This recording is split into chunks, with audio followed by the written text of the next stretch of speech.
Hello everyone and welcome back to another video from Webtech Tutorial.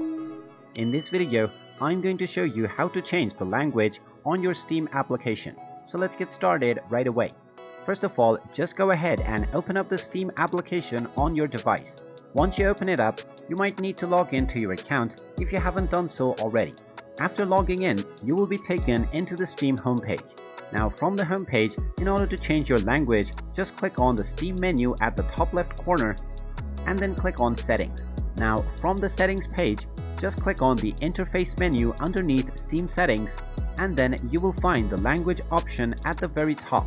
Just click on the drop down menu and then you can select from the list of various available languages in which you want to run Steam.